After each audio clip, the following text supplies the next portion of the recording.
morning and thank you for joining us. Our morning outlook will focus on Bitcoin USD, recent developments, and its potential impact on the markets. Let's hear from Greg in our trading room.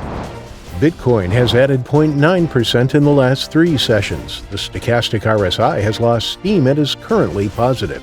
The euro-dollar pair has added 0.6% in the last session. The RSI shifted sharply into the positive area. The sterling-dollar pair has gained 0.8% in the last session. The RSI has moved into the positive zone.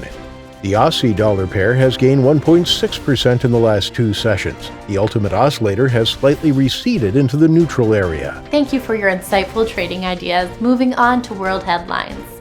Alibaba Group Holding Limited's U.S. traded shares slid as much as 6.7% after the Shanghai Stock Exchange said it suspended Ant Group Company's $35 billion listing. The UK this week joins Germany and France in the club of countries forced into national lockdowns by the coronavirus second spike. Yet the sterling took to the skies. An Amsterdam-based startup allows for users to launch custom and exotic decentralized derivatives that anyone with an internet connection and an Ethereum wallet can access. Thank you for this. Now coming up, today's major economic events.